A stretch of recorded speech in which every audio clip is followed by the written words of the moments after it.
Gold trusted gold buyers మీరు తాకట్టు పెట్టిన బంగారాన్ని విడిపించి ఈ రోజు ఉన్న మార్కెట్ ధరకు కొనబడను. నమస్తే, వెల్కమ్ టు ఐ డ్రీమ్. నేను మీ నందు. ఇవాళ మనతో పాటు స్టూడియోలో ఉన్నారు ఇస్కాన్ టెంపుల్ నుంచి ప్రణవానంద దాస్ గురూజీ గారు. నమస్తే గురూజీ. నమస్కారం అండి.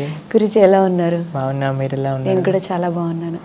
గురూజీ, మరణం అనేది దైవ నిర్ణయం అని అంటారు. మరి మరణం దైవ నిర్ణయం అయినప్పుడు చాలామంది బలవంతంగా సూసైడ్ చేసుకోవడం ఇలాంటివి కూడా జరుగుతాయి. సో అది కూడా దైవ నిర్ణయం అని అనుకోవచ్చు. యాక్చువల్గా అండి, దైవ నిర్ణయం ఏంటి అని అంటే మనకొక జీవితాన్ని ఇవ్వడం స్వామి నిర్ణయిస్తారు. దేనివల్ల నిర్ణయిస్తారు అని అంటే ఆయన అంతటా ఆయన నువ్వు ఇలా ఉండాలి, నువ్వు ఈ కలర్లో ఉండాలి, నువ్వు ఇలా హెయిర్ ఉండాలి అని నిర్ణయించరు. మన యొక్క పూర్వజన్మ సుకృతం లేదా ఫలం ఏదైతే ఉంటుందో దాన్ని బట్టి మెటీరియల్ నేచర్ మనకు ఒక శరీరాన్ని ఇస్తుంది. నువ్వు ఇలా ఉంటావు, నువ్వు ఇలా ఉంటావు అని మనకి ఇస్తుంది అనమాట. ఇప్పుడు చూడండి, భగవంతుడు రాసేది ఏంటి? చాలా మంది అంటారు అంతా భగవంతుడే చేస్తున్నప్పుడు ఇంకా మనం ఎందుకు చేయాలి ఏంటి కూడా. కాబట్టి చెడు కూడా భగవంతుడే చేస్తున్నాడు కదా. మంచి భగవంతుడు చేయించట్లేదు, చెడు భగవంతుడు చేయించట్లేదు. ఒక ఆపర్చునిటీని మనకి ఇస్తున్నారు. ఫర్ ఎగ్జాంపుల్, నాకు ఈ ఫోన్ వస్తుంది అని భగవంతుడు రాశారనుకోండి, ఈ ఫోన్లో నేను ప్రవచనం వింటానా లేదా ఇంకేదైనా చెడు పని చేస్తానా అది నా చేతుల్లో ఉంది. దీన్ని బట్టి నెక్స్ట్ కర్మ అనేది ఏర్పడుతుంది అనమాట. ఒకళ్ళకి ఒక ఇల్లు కలుగుతుంది అని భగవంతుడు ఇచ్చారనుకోండి, ఆ ఇంట్లో మీరు చక్కగా వ్రతమే చేసుకోవచ్చు, పూజ అయినా చేసుకోవచ్చు, లేదా 10 మందిని పిలిచి ఏదైనా పార్టీ అయినా చేసుకోవచ్చు. మన చేతుల్లో ఉంది కదా. కాబట్టి జీవితం నీకు ఇలా ఉంటుంది అని స్వామి అనుగ్రహించినప్పుడు దాన్ని సద్మార్గంలో పెట్టుకునే బాధ్యత మన పైన ఉండాలి. అంతేకాని ఇప్పుడు ఈ మీరు మాట విన్నారు కదా, అంతా దైవ నిర్ణయమే అన్నప్పుడు. కాబట్టి మనకి గుర్తు పెట్టుకోవాల్సింది ఏంటి అని అంటే, మనకి శరీరాన్ని తీసుకునే అర్హత మనకి లేదు. ఎందుకంటే ఈ శరీరం నీది కాదు, భగవంతుడిది అని గుర్తించినాం. ఇప్పుడు చూడండి, వేరే వాళ్ళు మనకి కారు నడుపుకోవడానికి ఇచ్చారనుకోండి, మనం తీసుకెళ్ళి యాక్సిడెంట్ చేసేస్తామా? ఎంతో జాగ్రత్తగా ఉండాలి, ఎందుకంటే మనది కాదు అని తెలిసినప్పుడు. అలానే మన శరీరం, మన జన్మ అంతా కూడా భగవంతుడు మనకు అనుగ్రహించింది.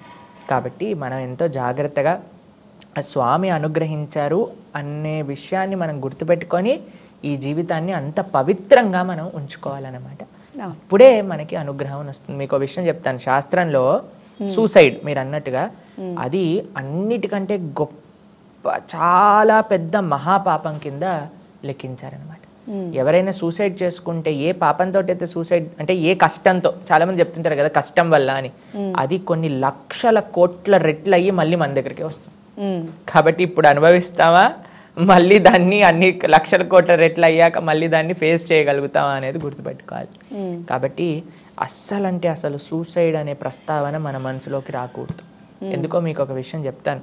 ఇప్పుడు మనకి ఒక ఈ కష్టం ఉందండి మాకు అని అనుకుంటారు. ప్రతి ఒక్కళ్ళ జీవితంలో కష్టాలు వస్తాయి కదండి.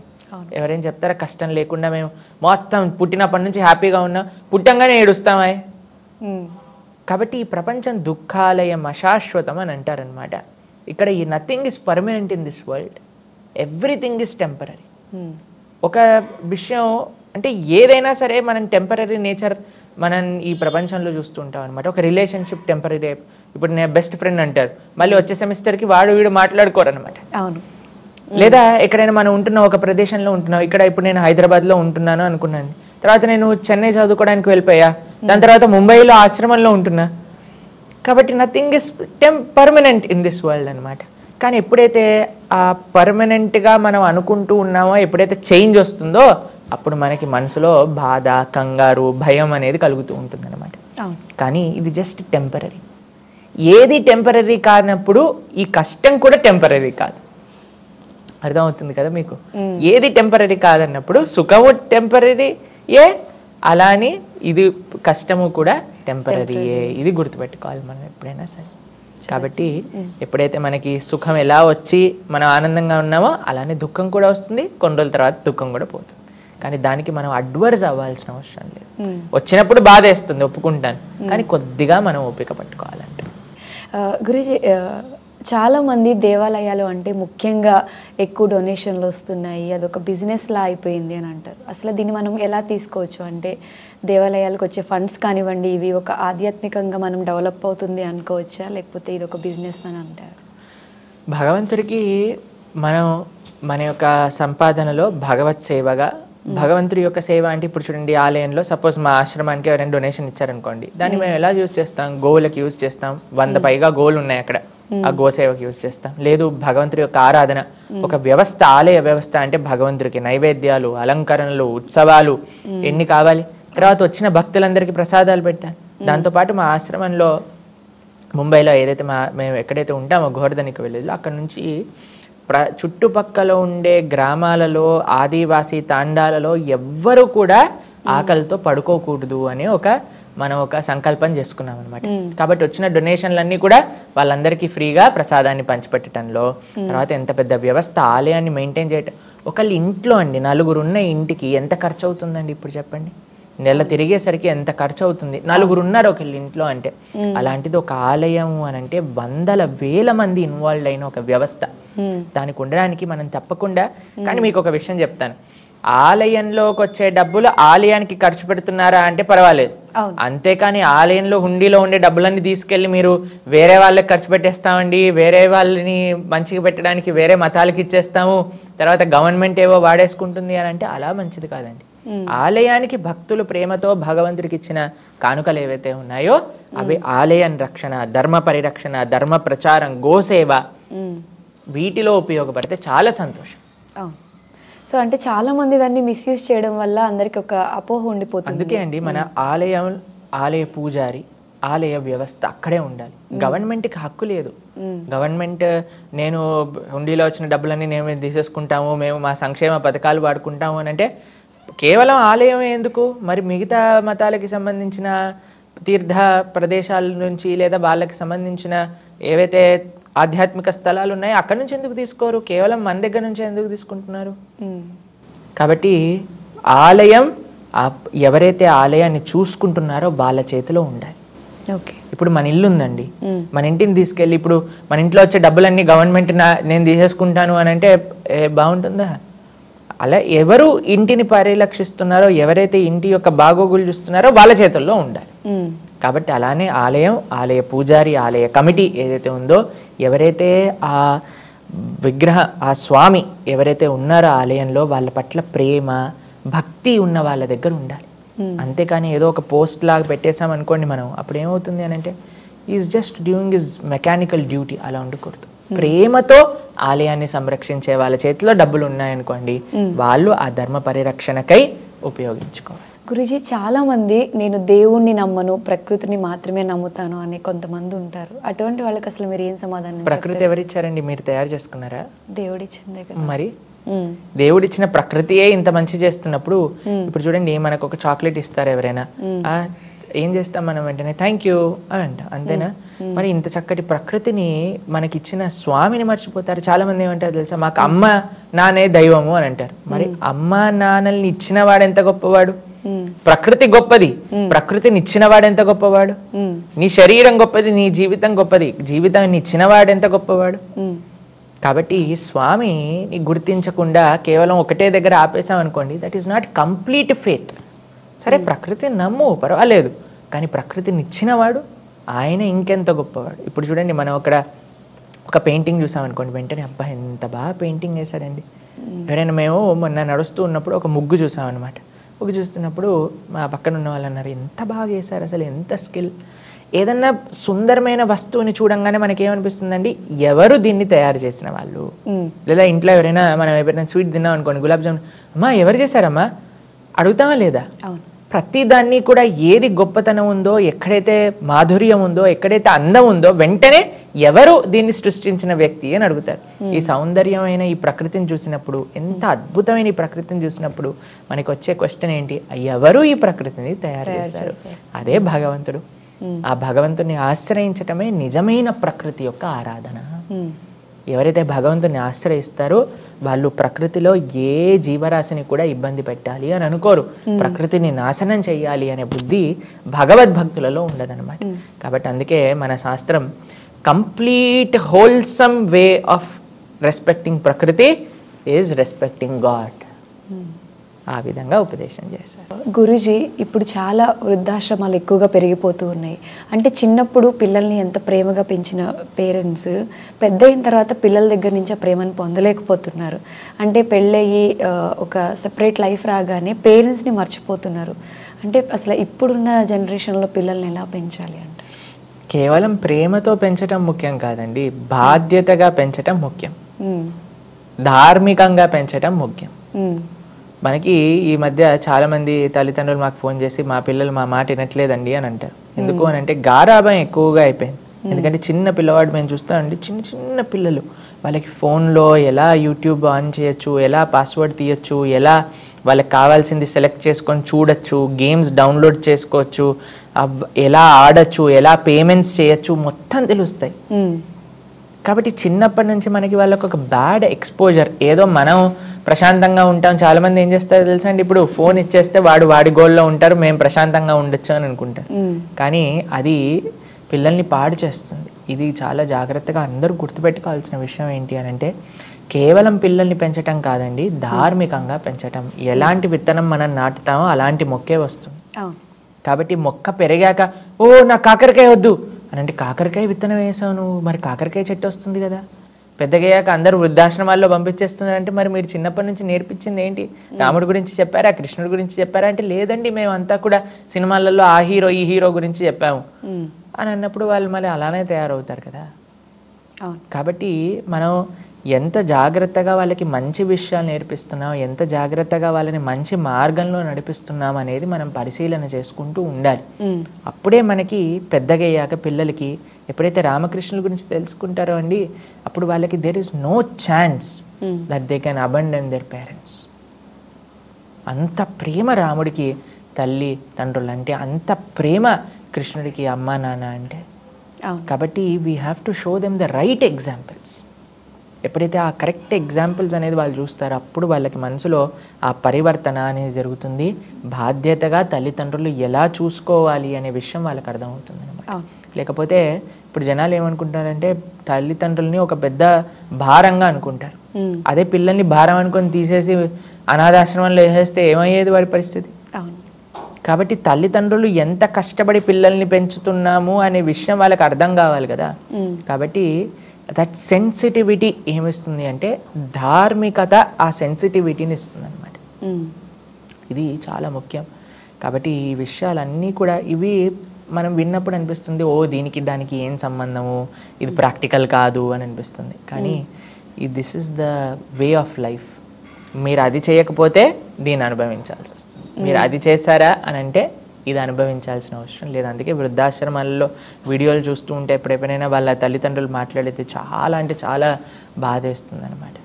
ఎందుకంటే మనకి శాస్త్రం చెప్తుంది తల్లిదండ్రులు చాలా మనకి దైవ స్వరూపులు మన జీవితంలో. ఎందుకంటే వాళ్ళు ఉంటేనే కదా మనం ఉంది, మన యొక్క అస్తిత్వం వాళ్ళ దగ్గర ఉంది.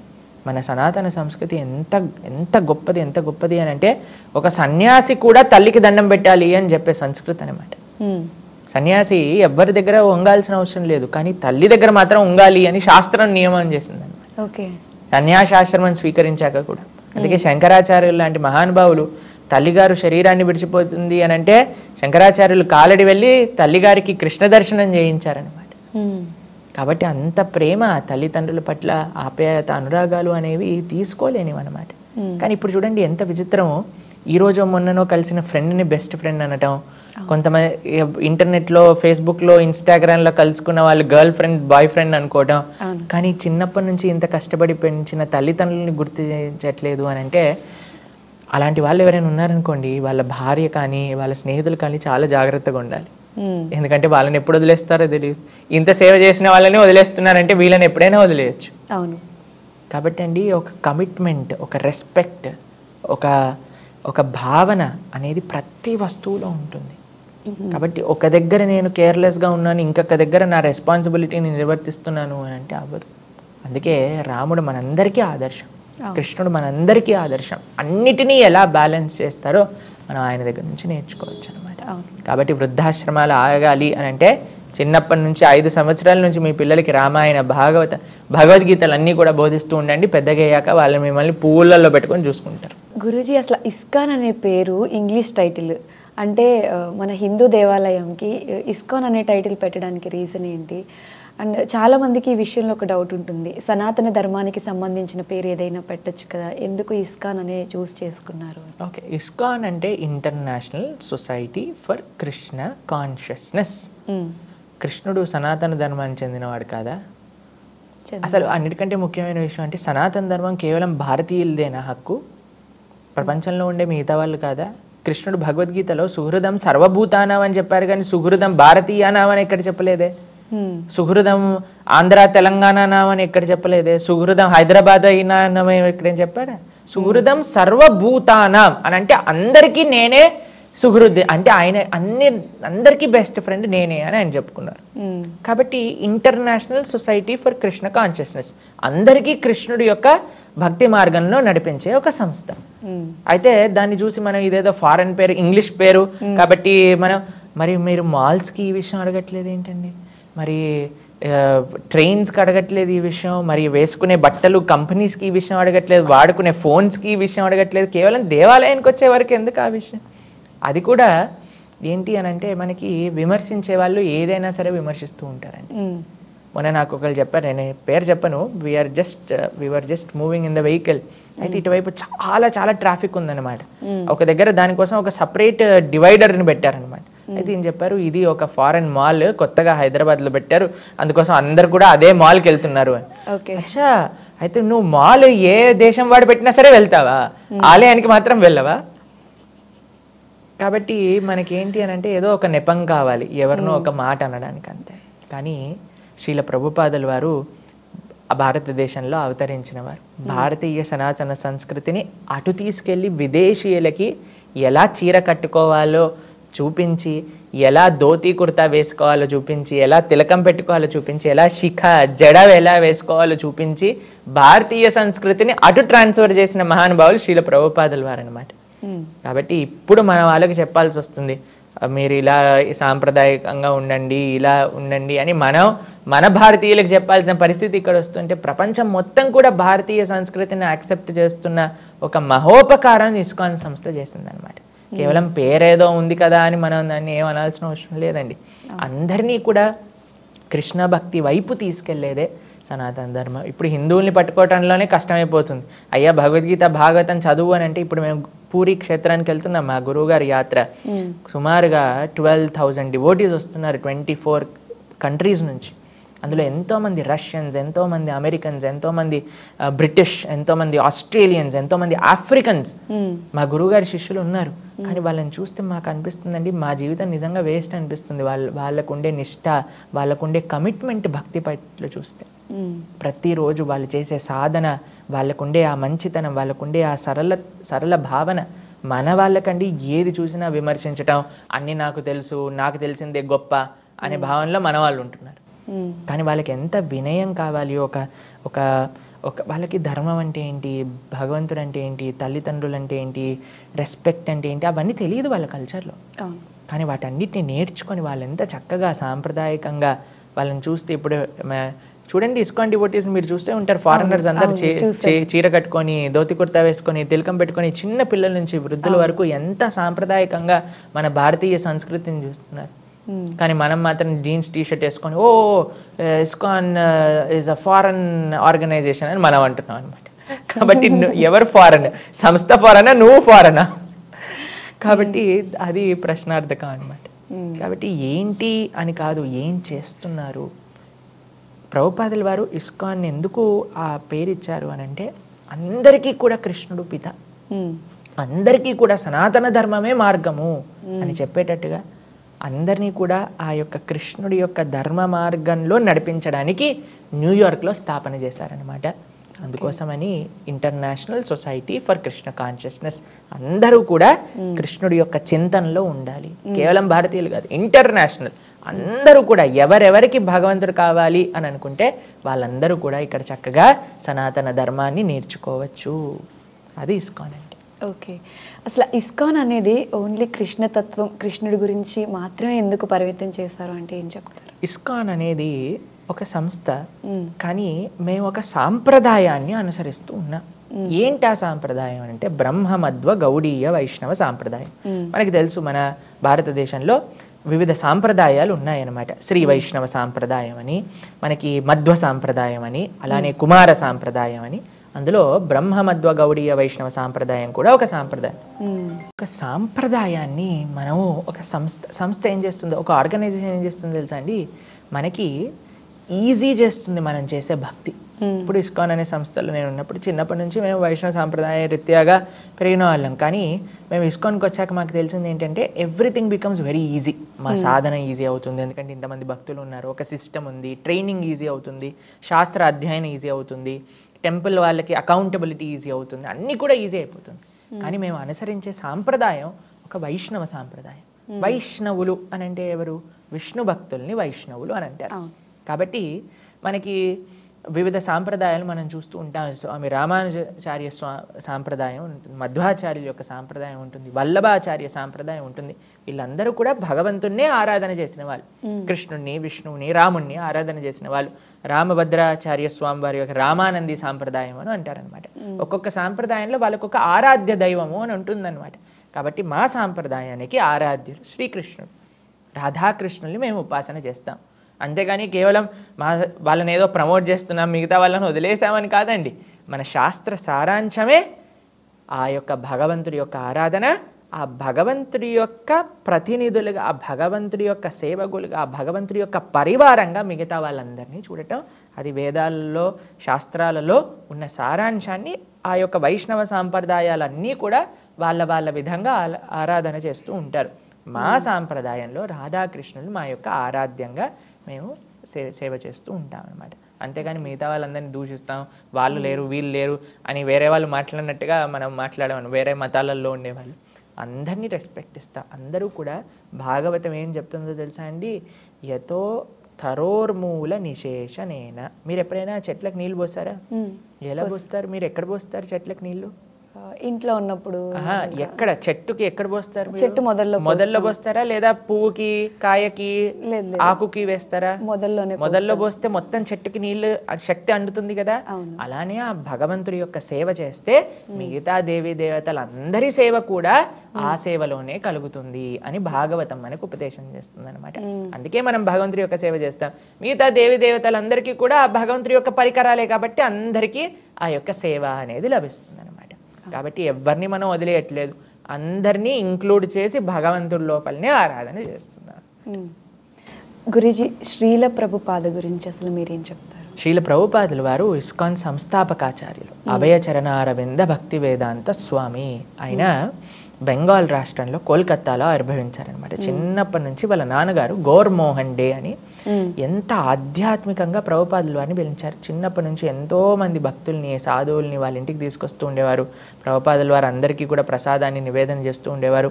చిన్నప్పటి నుంచి ఎంత ఆధ్యాత్మికం అంటే వాళ్ళ నాన్నగారి దగ్గర నుంచి రాధాకృష్ణుని యొక్క సేవ ఎలా చేయాలి, ప్రతిరోజు న్యూస్ పేపర్ రంగానే పూరికి ఎప్పుడు ట్రైన్ ఉంది అని టైం టేబుల్ చూస్తూ ఉండేవారు అనమాట. వాళ్ళకి పూరి క్షేత్రానికి ఎప్పుడెప్పుడు వెళ్ళాలి అని ఆ మక్కువ ఉండేది. అయితే వాళ్ళ ఆచార్యుల్ని, వాళ్ళ గురువులని కలిసినప్పుడు ఆయన చెప్పారు, మీరు ఇంగ్లీష్ చదువుకున్నారు కాబట్టి ఈ కృష్ణ భక్తి తత్వాన్ని ప్రపంచం మొత్తం కూడా మీరు ప్రచారం చేయాలి అని ఒక ఆదేశం ఇచ్చారనమాట. అప్పుడు ఆయన 70 సంవత్సరాల వయసులో పూరి ఈ యొక్క కోల్కతా, ఈ పూరి, బృందావనం, మథుర, మాయాపూర్, ఈ ప్రదేశాలన్నీ కూడా వదిలేసి, చాలామంది ఏమనుకుంటారండి, మేము పెద్దగయ్యాక కాశీలో రిటైర్మెంట్ అవుతామండి, బృందావనంలో రిటైర్మెంట్ అవుతామండి అనుకున్నారు. కానీ 70 సంవత్సరాల వయసులో బృందావనాన్ని వదిలేసి ఆయన అమెరికా ప్రయాణం చేశారనమాట. 2 సార్లు హార్ట్ అటాక్, సీ సిక్నెస్, అసలు ఎవ్వరు తెలియదు అమెరికాలో. అయినా సరే ఆయన అంత దూరం వెళ్ళి ఎంతో కష్టపడి ఆయన స్ట్రగుల్స్ అంతా మీరు శ్రీల ప్రభుపాదుల వారి లీలామృతం అనే పుస్తకంలో చదివితే అసలు ఎంత కష్టపడ్డారు ఈ యొక్క కృష్ణ భక్తిని ప్రచారం చేయడానికి. కానీ కృష్ణుడిని ఒకటే విషయం చెప్పారు, అయ్యా నేను నీ చేతుల్లో ఒక తోలుబొమ్మ లాంటి వాడిని, నువ్వు నన్ను ఎలా ఆడిస్తే నేను ఎలా ఆడతాను అని భగవంతుడికి ప్రార్థన చేస్తారనమాట. 70 సంవత్సరాలు ఉండే ఒక వ్యక్తి అమెరికాలో ఒక్కళ్ళు తెలియకుండా ఒక డబ్బులు 40 రూపాయలు పట్టుకొని వెళ్తారు ఇక్కడ నుంచి. అలాంటిది ఆయన మళ్ళీ భారతదేశానికి తిరిగి వచ్చే లోపల 10 సంవత్సరాల్లో 108 ఆలయాలు స్థాపన చేసి 10,000 మంది భక్తుల్ని కృష్ణ భక్తి మార్గంలో ముందుకు తీసుకెళ్తూ ఉన్నారనమాట. కాబట్టి ఆయన కృష్ణ శక్తి సంభూతులు అనడానికి ఎటువంటి ఆశ్చర్యము లేదనమాట. కాబట్టి అంత గొప్ప ప్రభుపాదుల వారి యొక్క అద్భుతమైన ఒక తన ఆచార్యులకి గురువులకి తానిచ్చిన గిఫ్టే ఈ యొక్క ఇస్కాన్ సంస్థ అనమాట. కృష్ణ భక్తిని ఇప్పుడు ప్రపంచంలో నలుమూలల మీరు ఏ దేశమైనా వెళ్ళండి, అక్కడ మీకు హరే కృష్ణ అని భక్తులు కనిపిస్తారు. ఎక్కడికి వెళ్ళినా సరే సాత్వికమైన ఆహారం, కృష్ణ ప్రసాదం మనకి లభిస్తుంది. ఎక్కడికి వెళ్ళినా సరే కృష్ణుడి యొక్క మందిరం అక్కడ ఉంటుంది. ఆ కంట్రీలో ఉండే వాళ్ళు చక్కగా ఆ కృష్ణుడి యొక్క సేవ చేసుకుంటూ ఉంటారు. గురూజీ, ప్రపంచంలో ఏ ఒక్క వ్యక్తి కూడా ఆకలితో పడుకోకూడదు అనేది ఇస్కాన్ మెయిన్ మోటో. మరి దీన్ని ఫర్దర్గా డెవలప్ చేయడానికి అంటే మీరేమేమి తీసుకుంటారు? చాలా విశేషమైన ఒక స్కీమ్స్ ద్వారా ఇస్కాన్ ప్రయత్నిస్తూ ఉంటుంది. అన్నామృతం, అక్షయ పాత్ర, చాలా కృష్ణ భక్తులు, ఎన్నో ఆర్గనైజేషన్స్ చెందిన వాళ్ళందరూ కూడా కలిసి దీనికోసమని ప్రయత్నిస్తూ ఉన్నాం. కోవిడ్లో ప్రతిరోజు కూడా 5 లక్షల మందికి, కేవలం ఢిల్లీలో 5 లక్షల మందికి పైగా ప్రసాదాన్ని సమర్పణ చేశారనమాట ఫుడ్ రిలీఫ్కి. దానికి చాలా మంది గవర్నమెంట్ వైపు నుంచి, సెంట్రల్ గవర్నమెంట్ వైపు నుంచి ఎంతో అప్రిసియేషన్ దక్కింది. అన్నామృత ఫౌండేషన్ ద్వారా మహారాష్ట్రలో ఇంకా మిగతా ప్లేసెస్లో ఎంతోమంది గవర్నమెంట్ స్కూళ్ళల్లో ప్రతిరోజు మధ్యాహ్నం పూట వాళ్ళు హాయిగా భగవంతుడి యొక్క ప్రసాదాన్ని చక్కగా స్వీకరిస్తూ ఉన్నారనమాట. కాబట్టి ఎన్నో విధాలుగా మనం ప్రయత్నిస్తూ ఉన్నాం. ఎంత వీలైతే అంత. ఇంకా ఈ యొక్క జనాలందరూ కూడా మంచి మార్గంలో సహకరిస్తూ ఉంటే ఇంకా బాగా చేయొచ్చు అనమాట. కాబట్టి ప్రణాళికలు చాలా ఉన్నాయి. ఎక్కడ కూడా ఎవ్వరికి కూడా ఇబ్బంది కలగకుండా అందరూ కూడా మంచిగా ఆ భగవంతుడి యొక్క అన్నం అని అంటే భగవత్ ప్రసాదమే కదండి. కాబట్టి అదంతా కూడా చక్కగా స్వీకరించి హాయిగా చదువుకోవాలి, పడుకోవాలి, చక్కగా ఆరోగ్యాన్ని ఉంచుకోవాలి అని మా సంకల్పం అయితే ఉంది. చాలా చాలా ప్రోగ్రామ్స్ ద్వారా, స్కీమ్స్ ద్వారా, టెంపుల్ ఫుడ్ రిలీఫ్ ఫండ్స్ ద్వారా, టెంపుల్ ప్రసాదం డిస్ట్రిబ్యూషన్ ద్వారా, అన్నామృత, అక్షయ పాత్ర, ఎన్నో ప్రోగ్రామ్స్ ఉన్నాయి చెప్పాలి అని అనుకుంటే. ప్రపంచ వ్యాప్తంగా ఆ యొక్క సాత్వికమైన ఆహారాన్ని డిస్ట్రిబ్యూట్ చేస్తూ ఉన్నారు. అందరూ కలిస్తే ఇంకా బాగా చేయొచ్చు, ఇంకా ఎక్కువగా చేయొచ్చు అంటారు. ఓకే గురూజీ, అసలు గోసేవ విషయంలో విదేశాల్లో చైతన్యం తీసుకురావడానికి అసలు ఇస్కాన్ ఎటువంటి? ఇస్కాన్ అంటేనే గోసేవ. ఇస్కాన్ ఆలయానికి, ప్రతి ఆలయానికి కూడా ఒక గోశాల ఉంది. మా ఆశ్రమంలో 100కి పైగా గోవులు ఉన్నాయి. కేవలం భారతదేశంలో కాదు, ఎన్నో మీరు ఇప్పుడు ఈ మధ్య మన హంగేరీలో కృష్ణా వ్యాలీ అని ఒక వీడియో వైరల్ అయింది. చాలా మంది మాకు పంపిస్తూ ఉంటారనమాట. అక్కడ ఎక్కడైనా సరే కృష్ణుడు ఎక్కడైతే ఉంటాడో గోవులు అక్కడ ఉంటాయి. ఆ గోవులకి సేవ అనేది జరుగుతుంది. మీకు వెస్టర్న్ కంట్రీస్లో అహింస అని ఒక కాన్సెప్ట్ ఉంటుందన్నమాట. మిల్క్ వెస్టర్న్ కంట్రీస్లో ఏం చేస్తారంటే పైప్ పెడతారు ఆ యొక్క ఆవుకి. అది పైప్ అంతా కూడా పాలని తీసేస్తూ ఉంటుందన్నమాట. ఎప్పుడు పాలైపోతుందో తెలియదు. ఆ పైప్ నడుస్తూ ఉంటుంది కాబట్టి ఆవు యొక్క రక్తం కూడా అందులో వచ్చేస్తూ ఉంటుందన్నమాట. కానీ ఈ యొక్క ఇస్కాన్ గోశాలలో కంప్లీట్గా వాళ్ళకి సేవ చేస్తూ అహింస మిల్క్, అహింస ఘీ దొరికే కేవలం ఒక ప్రదేశం ఇస్కాన్లో ఉండే ఫార్మ్స్, అమెరికాలో లేదా ఆస్ట్రేలియా, ఎక్కడైనా సరే. కాబట్టి గో సంరక్షణ, వచ్చే వాళ్ళందరికీ కూడా గోవులు అంటే ఎంత ముఖ్యం, ఎలా అందరి ప్రాణుల్ని కూడా మనం రెస్పెక్ట్ చేయాలి, అందరికీ సేవ భావనతో ఉండాలి, కానీ ఏ ప్రాణిని ఎక్స్ప్లాయిట్ చేయకూడదు అనే ఒక ఎడ్యుకేషన్, ఒక ప్రచారం మన అందరం కూడా చేస్తున్నాం. అలా ఎంతో మంది మీరు చూస్తూ ఉంటారు ఇంటర్నెట్లో వీడియోస్, అందరూ వెస్టర్నర్స్ అందరూ గోసేవ చేస్తూ, ఆవుని శుభ్రం చేస్తూ, పాలు బ్రతుకుతూ ఇలా ఉంటారు అనమాట. కాబట్టి న్యాచురల్ జీవనం, simple living, high thinking is the way of life. Guruji, ప్రపంచం సాత్విక ఆహారం తీసుకునే విధానం అవగాహన అసలు ఎలా కల్పిస్తారు? మాకు ఇస్కాన్లో మీరు వచ్చారనుకోండి, సాత్వికమైన ఆహారమే మీకు ఎక్కడైనా దొరుకుతుంది. గోవిందాస్ రెస్టారెంట్ అయినా, మా ఆలయం ప్రసాదం అయినా, ఎక్కడ ఆలయంలోనైనా సరే మనకి సాత్వికమైన ప్రసాదమే దొరుకుతుంది. ఎందుకు అని అంటే సాత్వికమైన ప్రసాదం, సాత్వికమైన ఆహారమే మనందరికీ మంచిది.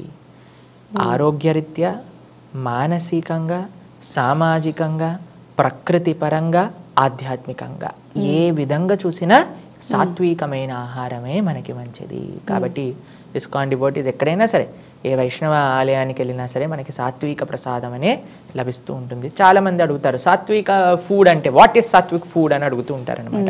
సాత్విక ఫుడ్ అంటే ఎటువంటి జీవహింస లేనిది. దాని తర్వాత మన శాకాహారంలో కూడా కొన్ని రాజసీక, తామసీక వస్తువులు ఉన్నాయన్నమాట.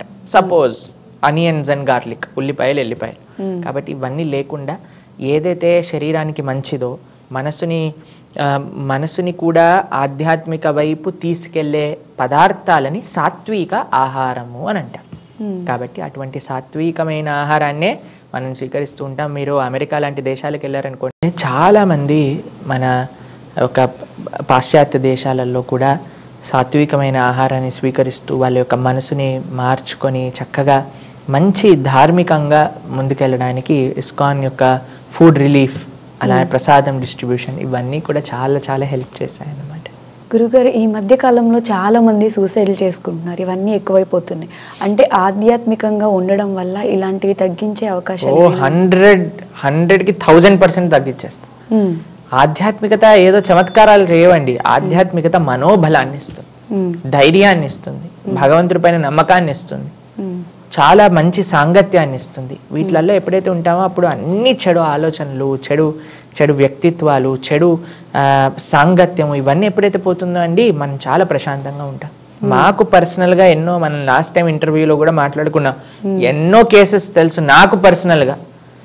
ఎంతోమంది ఈ సూసైడల్ టెండెన్సీస్ నుంచి బయటపడ్డారు కేవలం గీతా భాగవత రామాయణాలు వినటం చేత, భగవంతుడి యొక్క నామాన్ని జపం చేయటం చేత. కాబట్టి spirituality is cure for everything. ప్రతిదానికి సొల్యూషన్ ఇదే అంటారు. ఓకే గురూజీ, మనుషుల్లో స్వార్థం, హింస తదితర అవగుణాలన్నిటినీ కూడా డబ్బు శాసిస్తుంది అని అంటారు. దీన్ని ఎలా తగ్గించాలి అని అంటారు? ఇందాక మనం మాట్లాడుకున్నట్టుగా డబ్బు కేవలం జీవితంలో ముఖ్యము అనే విషయాన్ని పక్కన పెట్టి ధర్మము, సేవ జీవితంలో ముఖ్యము, అది మనకి నిజమైన ఆనందాన్ని ఇస్తుంది అనే విషయం అర్థం చేసుకున్నప్పుడు. కాబట్టి డబ్బు ఈ ప్రపంచంలో ఎవరిని ఏదైనా చేయిస్తుందండి. ఎలాంటి వ్యక్తినైనా సరే ఏ పనైనా చేయించడానికి డబ్బు ప్రేరేపణ చేస్తుంది. మనకి చెప్తారు, మనకి కుటుంబాల మధ్యలో కలహాన్ని క్రియేట్ చేస్తూ ఉంటుంది, భార్యాభర్తల మధ్యలో కానివ్వండి. మాకు మీరందరూ న్యూస్లో చూసి ఉంటారు, ఈ మధ్య ఒక డాక్టర్స్ ఫ్యామిలీలో డబ్బుల కోసం అని ఒక హస్బెండ్ ఒక వైఫ్ని చంపేశారనమాట, కేవలం డబ్బుల కోసం కావాలి. కాబట్టి డబ్బు అనేది, ఐ అగ్రీ, డబ్బు ఇంపార్టెంట్, కావాలి జీవించడానికి, కానీ డబ్బే కావాలి కాదు. డబ్బు కావాలి, డబ్బు, money is just one part of a big life. Happiness అనేది డబ్బులు ఉండడం వల్ల వస్తుంది అని అంటే, ఎంతోమంది ధనవంతులు రాత్రిపూట పడుకోవడానికి నిద్ర మాత్రలు మింగి పడుకోవాల్సి వస్తుంది. ఎంతోమంది ప్రొద్దు నుంచి రాత్రి దాకా పనిచేసి తినడానికి టైం లేకుండా పనిచేస్తున్నారు డబ్బులు సంపాదించడానికి. కానీ ఒకళ్ళు చూడండి, ఒక మీడియోకర్ ఫ్యామిలీ అయినా ఉండొచ్చు, హాయిగా వాళ్ళు 3 పూటలు తింటారు, పిల్లలతో టైం స్పెండ్ చేయగలుగుతారు, భార్యాభర్తలు ఇద్దరు పార్క్కి వాకింగ్ వెళ్తారు, ఆలయం దర్శనం చేసుకుంటారు, ఎంతో ఆనందంగా ఉన్నారే. కాబట్టి ఆనందం, డబ్బు ఈ రెండు వేరే వేరే, రెండింటిని మిక్స్ చేయకూడదు. అన్నిటికంటే ముఖ్యం ఏంటి అని అంటే, ఈ డబ్బే జీవితంలో ముఖ్యము అన్న వాళ్ళకి ఇవన్నీ కూడా చేయాల్సి వస్తుంది. మీరు చెప్పేటట్టుగా హింస, ఈర్ష, ద్వేషము, కాంపిటీషన్ ఇవన్నీ వస్తాయన్నమాట. కాబట్టి డబ్బు is very important, I agree, but it is not the most important. ఈ విషయం తెలుసుకుంటే కొంచెం పీస్ ఆఫ్ మైండ్ ఉంటుంది. గురుజీ, పూర్వకాలంలో ఏంటంటే గురుకులాలు ఉండేవి, అప్పుడు చదువులు కానివ్వండి అవి. అసలు ఇప్పుడు గురుకులాలు తీసుకుంటే ఎన్ని ఉంటాయి? అండ్ ఇప్పుడున్న పిల్లల ఎడ్యుకేషన్ గురించి అసలు మీరు చెప్పాలి అంటే. యాక్చువల్గా పిల్లల ఎడ్యుకేషన్ సిస్టమ్ మార్చాలి మనం, మంచి సంస్కృతి సాంప్రదాయాలతో. కానీ ఇప్పుడు చదువుకున్న ఎడ్యుకేషన్ అండి, దానివల్ల ఏం యూజ్ ఉంటుందో అర్థం కాకుండా ఉంది, మిస్లీడింగ్గా కూడా కొన్నిసార్లు ఉంది. గురుకులం అంటే practical life, close to the nature. గురుకులంలో ఉండే వాళ్ళు చక్కగా అరణ్యానికి వెళ్ళి కట్టెలు తీసుకుని రావటం, నది దగ్గరికి వెళ్ళి స్నానం చేయటం, పశుపక్షాదులతో వాళ్ళకు ఒక సంబంధం ఉండేది, వాళ్ళు సొంతంగా పొలాన్ని పండించుకోవటం, చక్కగా గురుమాత వాళ్ళ దగ్గర కూర్చొని అన్ని విషయాలు, గురుకులంలో చదువుకున్న వాడికి అన్నీ వస్తాయి. వంట చేయటం వచ్చు, బాధ్యత తెలుసు, ఎలా పొలాన్ని పండించాలో తెలుసు, శాస్త్రాధ్యయనం తెలుసు, ధర్మ మార్గం అంటే ఏంటో తెలుసు, స్త్రీని ఎలా రెస్పెక్ట్ ఇవ్వాలో తెలుసు, ఇవన్నీ కూడా నేర్చేసుకుంటారు గురుకులంలో. కానీ ఇప్పుడు ఈ మోడర్న్ ఎడ్యుకేషన్ వల్ల ఏమొస్తుందో అనేది ప్రశ్నార్థకం. ఆడతారు అనే విషయం గురువు గారికి తెలిసి ఉండేదన్నమాట. కానీ ఇప్పుడు టీచర్లు ఏమనకూడదు పిల్లల్ని, తెలుసు కదా, స్కూల్లో గట్టిగా తిట్టినా కొట్టితే ఇంకా స్కూల్ నుంచి తీసేస్తారనమాట. అంటే కేవలం కొట్టి నేర్పించాలి అని మేము చెప్పట్లేదండి, కానీ క్రమశిక్షణ అవసరం. కాబట్టి ఆ యొక్క ఇప్పుడు పిల్లల లోపల అది నశిస్తూ ఉంటుంది. అటు టీచర్స్ కూడా మెకానికల్గా they are doing their job. కానీ గురుకులం ఒక వ్యవస్థ టీచర్ స్టూడెంట్ని ఒక అనుసంధానం, ఒక రిలేషన్షిప్తో, ఒక గౌరవంతో, ఒక రెస్పెక్ట్తో ఇద్దరిని దగ్గర తీసుకొచ్చే ఒక వ్యవస్థ. ధార్మికంగా భగవంతుడు, శాస్త్రము, ధర్మము కేంద్రంగా సమాజాన్ని మొత్తం కూడా ఉద్ధరించే విధంగా గురుకులంలో నుంచి బయటకు వచ్చే పిల్లవాడు నిలబడతారనమాట. కాబట్టి అటువంటి గురుకులాలు ఇంకా మనందరి యొక్క ఇంట్రెస్ట్. ఇప్పుడు గురుకులం పెడితే ఉందండి పిల్లలు రాకపోతే, తల్లిదండ్రులకి ఇప్పుడు ఏం కావాలి, పిల్లవాడు ఐఐటీలోకి వెళ్ళాలి, జాబ్ రావాలి, మనకి ఏ ఎంఎన్సీలో కంప్లీట్ చెప్పిస్తే సరిపోతుంది, ఇది చేయాలి, అమెరికాలో సెటిల్ అవ్వాలి, అంతే. కాబట్టి ఎక్కడ తల్లిదండ్రులు ధర్మం గురించి ఆలోచిస్తున్నారు, దేశం గురించి ఆలోచిస్తున్నారు, సమాజం గురించి ఆలోచిస్తున్నారు. కాబట్టి అలా ఆలోచించటం ప్రారంభమయ్యాక ఈ గురుకుల వ్యవస్థ ఇంకా పెరుగుతుంది. గురూజీ, అసలు సేవ దయా గుణం పెరగాలి అంటే అది మనం చిన్నప్పటి నుంచే నేర్పించాలంటారా? కనీసం మనం మిడిల్లో అయినా అలా మార్చే చిన్నప్పటి నుంచి నేర్పిస్తే చాలా మంచిది.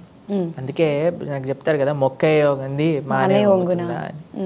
కాబట్టి చిన్నప్పటి నుంచి వాళ్ళకి సేవ, చిన్న పిల్లల నుంచి ఒకసారి గోశాలకు తీసుకెళ్ళండి, ఒకసారి అనాథ ఆశ్రమానికి తీసుకెళ్ళండి. ఇప్పుడు పుట్టినరోజులు చూసారండి ఎలా చేసుకుంటున్నారు విచిత్రంగా. కేక్ని ఇంతకుముందు మేము చిన్నప్పుడు చేసుకునేటప్పుడు ఎలా ఉండేదంటే అండి, క్యాండిల్ ఆర్పేసి కేక్ కట్ చేసి కేక్ పంచేవాళ్ళం, అంతే తెలుసు. ఇప్పుడు కేక్ ని కట్ చేసిన వెంటనే ముఖానికి పూసేస్తున్నారు అనమాట. ఆ వాడి ముఖం తీసుకెళ్లి కేక్ లోపల పంపించేస్తారు అనమాట. 2-3 కేకులు అలానే డిస్ట్రాయ్ అయిపోయాక దాని తర్వాత రోడ్డు పైన వాడిని పడుకోబెట్టి అందరు కొడతారనమాట. దాని తర్వాత మందు బాటిళ్లలో మొత్తం మందంతా అటు ఇటు చేసి మేమంతా వీడియోలలో చూసింది అండి. మాకు పర్సనల్ ఎక్స్పీరియన్స్ అంటే కాలేజ్లో మేము ఇంజనీరింగ్ చదివేటప్పుడు చూసాం అనుకోండి ఇలాంటి విషయాలు.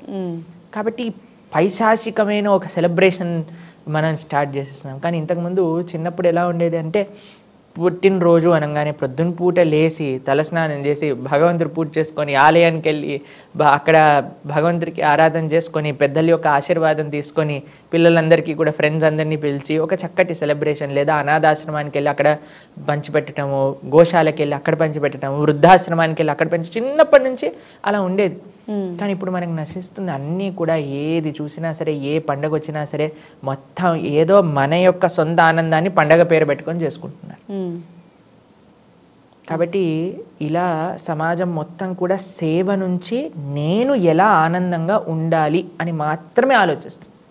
కానీ మన సనాతన సంస్కృతి ఎప్పుడూ సేవలో నీ ఆనందాన్ని చూసుకో అని చెప్తుంది. కాబట్టి ఈ యొక్క గుణాలు మీరు పెరగాలి అని అంటే చిన్నప్పటి నుంచి పిల్లలకి ఈ ఎక్స్ట్రావగెన్స్ చేయకండి. ఇప్పుడు చూడండి, బర్త్డే పార్టీలో కొంతమంది వేలాది రూపాయలు, లక్షలాది రూపాయలు కూడా ఖర్చు పెడుతూ ఉన్నారు. ఇప్పుడు చిన్నపిల్లలు కాదండి, పెద్ద పిల్లలు అనాల్సి వస్తుంది ఇప్పుడు. ఎందుకంటే వాళ్ళు ఇంకా ఖర్చు పెడుతున్నారనమాట. ఆఫ్టర్ 30 మాకు చిన్నప్పుడు మేము నిజంగా చెప్పాలంటే మా విషయం ఒక 6th 7th క్లాస్ వరకు పుట్టినరోజు అంటే ఎక్సైట్మెంట్ ఉండేదన్నమాట. దాని తర్వాత I don't feel anything now. Just common day. అయ్యో ఒక సంవత్సరం అయిపోయింది నా జీవితంలో నుంచి, భగవంతుడి దగ్గరికి ఎంత ప్రోగ్రెస్ చేశాము అని ప్రశ్నార్థకంగా. కానీ ఇప్పుడు పెద్ద వాళ్ళు, మొన్న మేము ఒక వీడియో చూసాం, చాలా బాధపడ్డాం. 1 కోటి రూపాయలు ఖర్చు పెట్టి ఎవరో పుట్టినరోజు చేసుకున్నారట. అంటే చేసుకోవద్దు అని నేను చెప్పట్లేదండి, కానీ ప్రశ్నించుకోవాలి మనల్ని. మనం ఎంత సేవ చేస్తున్నాం, మనం ధార్మికంగా ఎంత ఉండగలుగుతున్నాం. కేవలం ప్రతిసారి కూడా నా ఆనందం, నేను సుఖంగా ఉన్నానా, నేను ఎంత గొప్పవాణ్ణి అని 10 మందికి చెప్తున్నామా, లేదా వేరే 10 మందికి మన చేతిని ఇస్తున్నాం. అందుకే మా గోరగోపాల్ ప్రభు మీ అందరికీ తెలిసే ఉంటుంది, ఆయన అంటారనమాట, handsome does not mean being handsome but giving your hand to some అని అంటారనమాట ఆయన. కాబట్టి ఎంత సేవలో మనకి ఆనందం ఉందా అది మనం చూసుకోవాలి. సేవలో నిజంగా ఆనందం ఉందండి. మీరు ఎవరెవరైతే ట్రై చేయాలనుకుంటున్నారో చేయండి, అప్పుడు మీరే చెప్తారు. సో ట్రై చేసి ఎక్స్పీరియన్స్ చేస్తే మనం కూడా దాన్ని ఫీల్ అవుతాం. అంతే కదండి. గురూజీ, భక్తి మార్గంలో నడిచేటప్పుడు సహజంగా కొందరిలో వైరాగ్యం వస్తూ ఉంటుంది. సో వివాహ బంధాలపై అంతగా ప్రీతి ఉండదు. ఇది ఇలానే కొనసాగితే సనాతన ధర్మంపై చూపే ప్రభావం అసలు ఎలా ఉంటుంది? మీకు విషయం చెప్తానండి, మనం ఇది మాట్లాడుకోవడానికి బాగుంటుంది, కానీ చాలా మంది అలా అనుకోరు. ఎంత ఆధ్యాత్మికంగా ఉన్నా సరే పెళ్లి చేసుకోవాలి అని అనుకుంటారు. కానీ మా పర్సనల్ ఎగ్జాంపుల్ మేము చేసుకోవట్లేదు. అప్పుడు నెక్స్ట్ క్వశ్చన్ నన్ను అడుగుతారు, మరి మీరెందుకు పెళ్లి చేసుకోవట్లేదు అని. మాకు చిన్నప్పటి నుంచి, చాలా చిన్నప్పటి నుంచి మాకు ఎప్పుడైనా సరే ఈ ఒక్క జన్మని భగవంతుడికి అర్పణ చేయాలి అనే భావన ఉండేదన్నమాట. అయితే మా తల్లిదండ్రులకు మేము చిన్నప్పటి నుంచి చెప్తూ ఉండేవాళ్ళం, మేము ఆశ్రమానికి వెళ్ళిపోతాం, మేము హిమాలయాలకు వెళ్ళిపోతాం, మేము సన్యాసం తీసుకుంటాం అని. మా తల్లిదండ్రులు అనేవాళ్ళు, 10th కంప్లీట్ చేశాక వెళ్ళిపో, ఇంటర్ కంప్లీట్ చేశాక వెళ్ళిపో, ఇంజనీరింగ్ కంప్లీట్ చేశాక వెళ్ళిపో, అలా చెప్తూ ఉండేవారు అనమాట మమ్మల్ని ఇంట్లో ఉంచడానికి. ఓకే. అయితే చాలా మంది అనుకుంటారు మీరు ఇస్కాన్ వాళ్ళు మిమ్మల్ని ఇలా మార్చేశారని. కాదండి, మాకు చిన్నప్పటి నుంచి అలా ఉండేది. కానీ ఎప్పుడైతే మేము ఇంజనీరింగ్ చదివేసి నా బాధ్యతలు అన్నీ చేసేసామో, మా తల్లిదండ్రులు చెప్పాము మేము వెళ్ళిపోతున్నాం అంటే వాళ్ళు కూడా వాళ్ళ యొక్క పూర్తి అనుగ్రహాన్ని ఇచ్చారు. వాళ్ళు ఇప్పుడు they are very proud parents. వాళ్ళు ఏమంటారో తెలుసా, ఎవరు వచ్చి అయ్యా మీకు బాధ ఏదా అంటే, ఎందుకండి బాధ, భగవంతుడి యొక్క సేవ చేస్తున్నారు, సమాజాన్ని సేవ చేస్తున్నారు, ఇంతమందికి మంచిగా ధర్మ మార్గంలో నడిపిస్తున్నారు కాబట్టి మాకేం బాధ లేదు అని అంటారు. కాబట్టి వాళ్ళ యొక్క అనుగ్రహం పరిపూర్ణంగా ఉంది కాబట్టి మేము ఇంకా కాషాయ వస్త్రాన్ని కూడా త్వరలో ధరించబోతున్నాం అనమాట. త్వరలో మా అమ్మ నాన్నగారి అనుగ్రహం పూర్తిగా ఉంది. మా నాన్నగారు అన్నారనమాట, ఎప్పుడు నువ్వు కాషాయ వస్త్రాన్ని ధరిస్తావు, ఎన్ని రోజులు వైట్ లో ఉంటావు అని అడుగుతున్నారనమాట. బేసిక్ గా ఇంత చిన్న ఏజ్ లో పెళ్ళెప్పుడు చేసుకుంటావు అని అడుగుతారు చాలా మంది పేరెంట్స్ అంటారు. కానీ మా నాన్నగారు అమ్మగారు మేము చేసే సేవ, వాళ్ళ యొక్క అనుగ్రహం, వాళ్ళ పూర్తి ఆశీస్సులు ఉన్నాయి కాబట్టి మేము ఈ విధంగా సేవ చేయగలుగుతాం. లేకపోతే నేను కూడా ఈ సమయానికి ఆఫీస్లో ఉండి పనిచేస్తూ ఉండేవాడినేమో. కానీ ఇంత చిన్న ఏజ్లో అసలు మీలా ఆలోచించడం అనేది నేను లాస్ట్ వీడియోలో కూడా చెప్పాను. అసలు చాలా అప్రిషియేట్ చేయొచ్చు మిమ్మల్ని. అంటే భగవత్ అనుగ్రహం, ఆచార్యులు గురువుల యొక్క అనుగ్రహం, మా తల్లిదండ్రుల యొక్క అనుగ్రహం. చాలా ముచ్చటగా ఉంది గురువుగారిని చూస్తుంటే. గురూజీ అసలు మరణం తర్వాత మళ్ళీ పునర్జన్మ ఉంటుందా? చాలా మంది అంటూ ఉంటారు ఇప్పుడు చేసే పాపకర్మలే మనకి మళ్ళీ జన్మలో వస్తాయి అని. ఇది నమ్మొచ్చు అంటారు?